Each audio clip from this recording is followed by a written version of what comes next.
I leave for the Trans-European Trail tomorrow at 9 in the morning. So Kate's going to get here about 8:30. I'm going to sort her out an intercom on her helmet and then we're going. Despite the fact that I'm going in, what, 18 hours, something like that. Or 18 hours when this was videoed, I'm not sure when you're watching it, but you know, 18 hours or so. I'm still fixing stuff.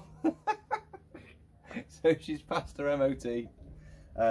But if you remember from the last video, I said about my sump guard. So my wicked piece of kit that is the heavy duty Cooper sump guard took an absolute hammering at ABI last year. So I had to bend some bits here and there back into place and what have you, and I had to sort out the front mounts, sort them out. But anyway, the mounts on the side, they all rattled out. So what I've got to do now, I've got to cut some longer bolts and get them back in. So I've got to cut 3 of those now. Less than 18 hours and I'm still fixing stuff.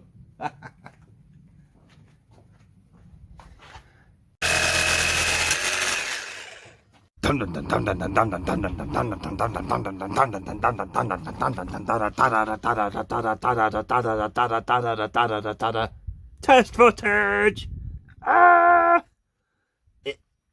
Oh, hold on. There we go. Look at that. Job's a good un.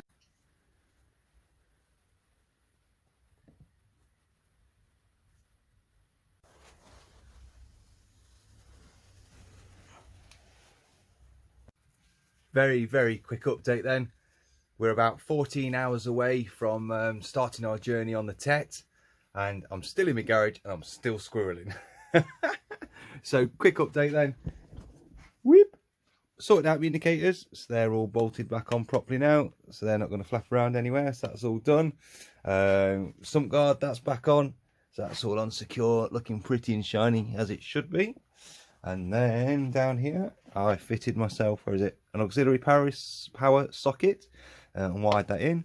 So I've left it there on purpose actually, because I didn't want it on my handlebars, because there's already enough crap up there.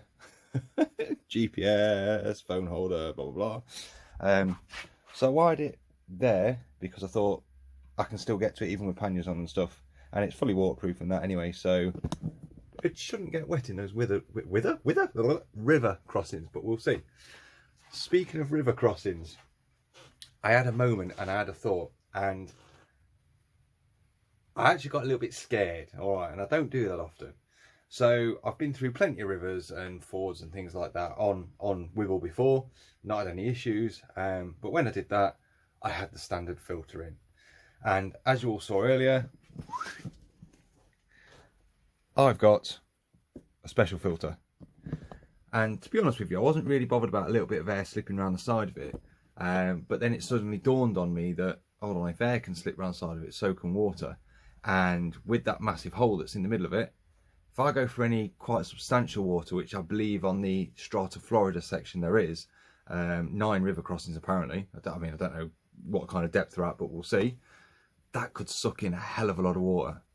So, got me thinking cap on, and I think I've hit a stroke of genius. I really do.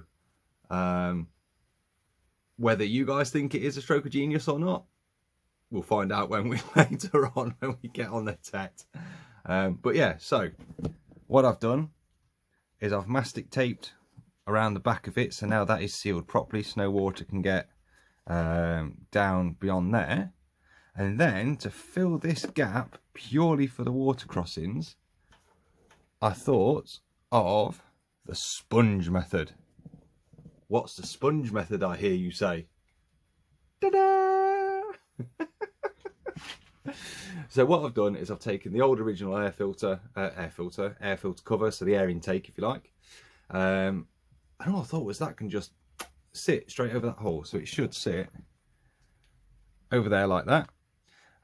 But it was sitting proud of this, and I didn't want to cut it down just in case, you know, just in case I want to put it back to normal. So I thought, how can I gap up that? It would have taken too much mastic tape to do that. So I thought, sponges. Yes, they're gonna soak up and hold the water. I get it. However, it's purely as a temporary fix to get me through the river. So I'll stop, pop this on, and then go through the river and then take it back off again. So my thought is, if enough water gets in there, I'm hoping that, because obviously it's not going to get that much in there, so I'm hoping just the odd splash or a little bit running through it, you know, it will get soaked up by the sponge, and the sponge will stop it from going into the filter. Yeah, I'm not too sure but we'll give it a try. May as well, aren't we? We may as well. We've not got long left. Temporary river crossing filter. I reckon it'll work. What do you think though? Stroke of pure genius or utter madness? We'll soon find out. So just to tag on to the end of this video then, we are actually on the TET now. So I recorded that video. I've got to stop saying so. I don't know why I keep doing that. Anyway, I recorded that video yesterday before I left, and I was really busy trying to get stuff sorted and packed, and I'm now getting trees to the face. Tim, your footpath idea was great, mate. It finishes here. Yeah. Tim told us to get on a footpath that lasted all of 20 metres. Anyway, yeah, I recorded that yesterday, and then I kind of ran out of time, so I didn't have a chance to upload it or anything. But that was the last bit. We're actually on the TET now. We're all here. And we're all basically walking to the pub, which according to the lovely lady at the campsite was half an hour away. Well, we've been walking for half an hour already and we've still not found it, so I'm not entirely sure we ever will we? Apparently it's that away somewhere. See you all in the next one, and we'll do a full video of the TET. I'll do it on my GoPro and I'll put it all together when we get back. And yeah, see you next time. Thanks for watching.